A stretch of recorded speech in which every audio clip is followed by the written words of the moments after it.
আমার সবচেয়ে খারাপ লাগে এবং সবচেয়ে আমি ঘৃণা করি সেই সমাজ ব্যবস্থাকে, যে সমাজে এখন পর্যন্ত আমরা যারা ভিকটিম, আমাকে ব্যাংকের টাকা পর্যন্ত দেওয়া হচ্ছে না। আমি মানবতার জীবন যাপন করছি।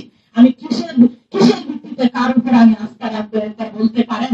আমি 2টা বাচ্চা নিয়ে মানবতার জীবন যাপন করছি, এখন পর্যন্ত আমার ব্যাংক অ্যাকাউন্ট এখন পর্যন্ত কেন খুলে দেওয়া হচ্ছে না? সেটা আমার জাতির কাছে প্রশ্ন। আমার স্বামীর বিচার কেন হবে না? সেটা আমার জাতির কাছে প্রশ্ন। আমাকে বলা হয়েছে গুম কমিশন থেকে 333 জনকে ধরে নেন, মেরে ফেলা হয়েছে বা মারা গিয়েছে। আমি কিভাবে ধরে নিব? সেই প্রশ্নের উত্তর আপনারা দিবেন আমাকে। আমি কিসের ভিত্তিতে ধরে নিব? আমাকে কেন কনফার্ম কোনো তথ্য দেওয়া হচ্ছে না? আমি তো ধরে নিতে পারছি না। অন্যান্য ভাইদের সন্ধান চাই এবং দ্রুত যারা এই গুমের সাথে জড়িত তাদেরকে অতি বিলম্বে বিচারের আওতায় আনা হোক।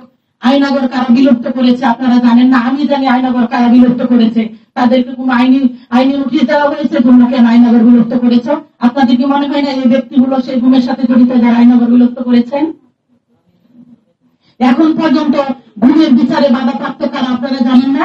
ডিজিএফআই জড়িত, সেখানে আর্মি সেনা প্রধান জড়িত। আপনারা কি তাদেরকে মুখোমুখি কিছু করাতে পেরেছেন? কখনো না, পারবেন না। কারণ এখানে সবগুলা বিচার ব্যবস্থা বলেন, আইনি ব্যবস্থা বলেন, প্রশাসন ব্যবস্থা বলেন, রাজনৈতিক প্ল্যাটফর্ম বলেন, সবাই আখের গোছানো ব্যস্ত। কেউ স্বার্থ থাকতে চাবে না। আপনারা মনে করেছেন এই গুমের বিচার হবে? আমি বলে যাচ্ছি এই গুমের বিচার হবে না। বলেন কেন হবে না? কারণ আর 3-4 মাসে অন্তর্বর্তীকালীন সরকার আছে। এই 3-4 মাসে কিছু করতে পারবে না। আইনমন্ত্রী আমাকে বারবার আশ্বস্ত করার পরেও একটা গুমের যে খসড়া হয়েছে সেটার মধ্যে আপনারা দেখেছেন কত বাইটা বুকিয়ে দেওয়া হয়েছে। সেটা কি গুমের বিচার নিশ্চিত হবে মনে করেন আপনারা?